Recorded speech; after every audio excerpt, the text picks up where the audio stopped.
So hi mga ka-picture, welcome back to my channel. And ayan, tapos na kami dito sa tindahan. And, pauwi na kami and ngayon ang Fiesta kila O Diva. So kapag change outfit na tayo kasi mamiesta tayo sa kanila and sadly dami kong tira. Ayun no, isang kaldero pa. So it's another day, it's another lugi day. So hindi lang sabihin natin na basta lugaw, tubong lugaw. No. Yung yung negosyo, depende pa rin talaga yan. So napag-isip-isipan ko ngayon kung itutuloy ko pa ba talaga ilaban or ano. Kasi panay na tayo. Ito yung sahod natin na abono na. So malalaman natin next week kung ituloy pa ba natin or hindi. Siguro yung ng puhunan natin, baka bayaran ko na lang every month. Pero hindi naman nakakahiya kasi hiram yun, di ba? So nag LBM na ako sa stress lahat na. So, ayoko nang umabot sa mamatay na siguro ako. So, tigil na natin to. Kasi, hindi tayo pang negosyo.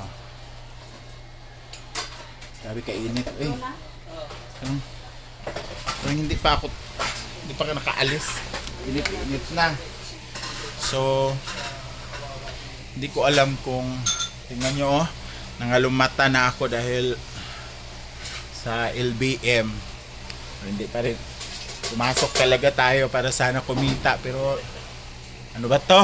Palugi ng palugi. Wala tayong savings. Wala lahat. So I don't know kung syempre hindi naman ako milyonarya para mag panay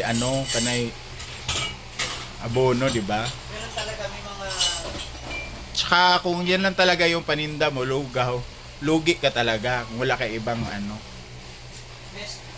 wala pang talaga nakakuha kami ng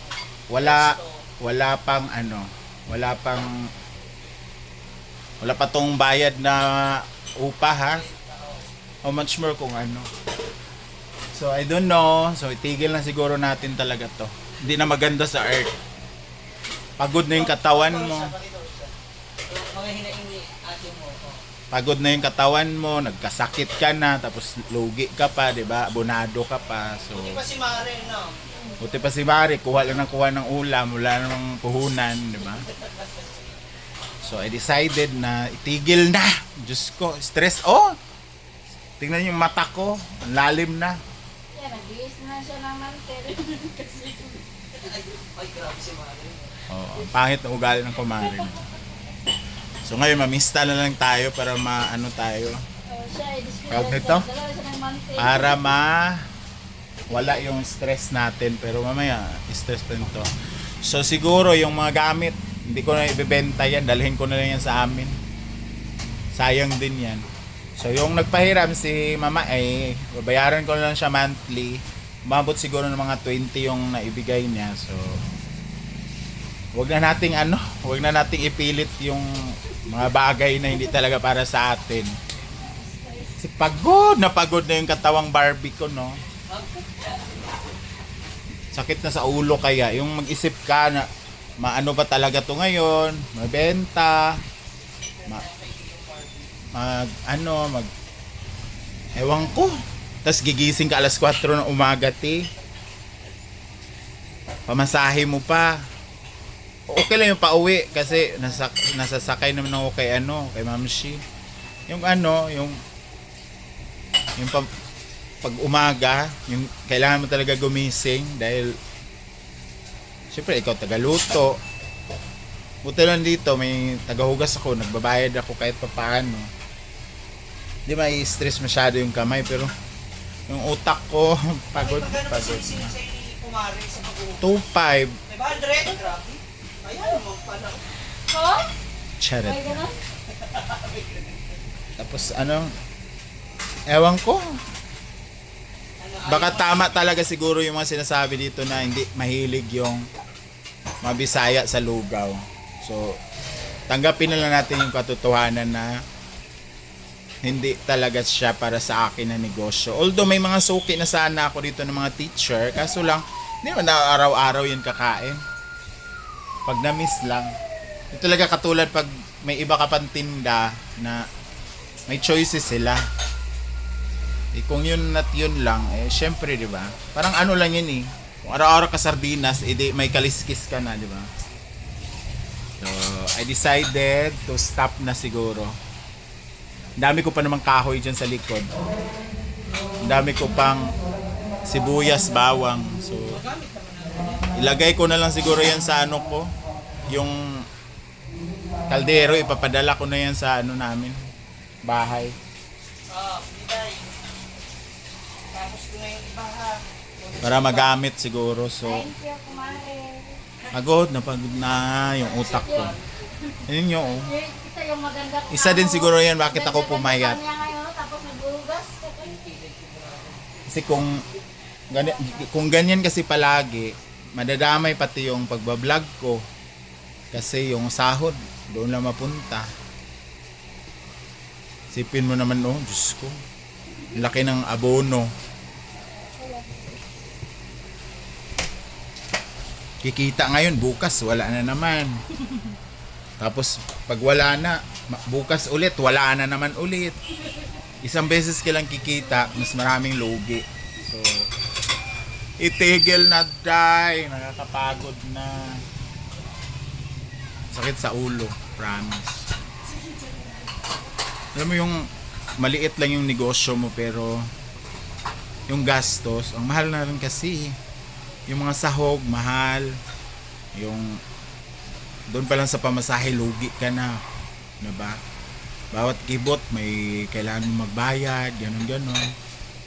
So, siyempre negosyo naman kasi. Maglabas ka talaga ng pera.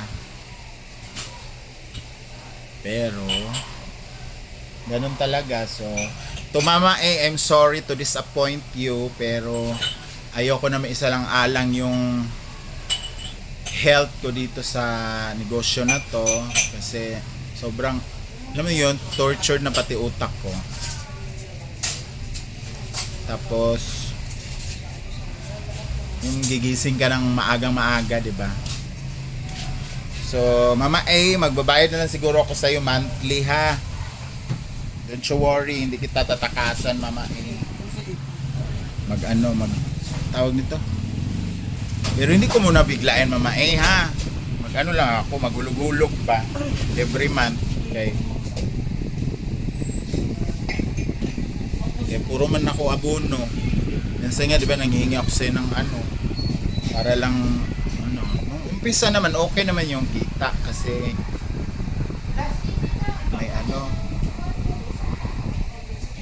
may kita pero ngayon talaga wala eh.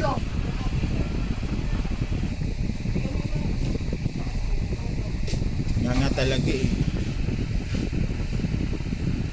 Yung utak ko talaga pagod na. So, this is the end of our Wow Lugaw. Kasi parang hindi ko na kaya eh. Sakit na ng ulo ko. Ang aga kong gumising. And parang sinumpa din yata to eh. Parang na-curse tayo. May kaalitan kasi ako sa hinaguan. Parang may sumpa yung dalay. Parang may siya eh. Mabigat siya sa balat. Mabigat din kasi yung niya mukha niya mabigat. So itigil na natin siya. So Mama A, I'm sorry sa lahat po na nagtulong-tulong para maging successful to. Pasensya na, I disappoint you, pero kaysa mamatay naman ako dito sa sa stress. So kailangan ko na itigil. To Ma'am Shiji, thank you so much pagpapatong sa aking lugaw lugi. Wow, lugaw. Pero So ano ng title? pagod na Hindi ako. na wow lugaw. Di na, wow lugi na. So, baka baka iba yung negosyo na alam papasukan ko ko. na. Mag-ano na lang. Baka S yung papasukan. Ano S? Magbebenta ng S. Ano yung S? Ha? Ano yung S? Basta S. Sugar? Hindi. Shampoo? Hindi. Shabu. Ayun. Para mas mabilis yung kitaan. Diba? Yung return of investment plangak.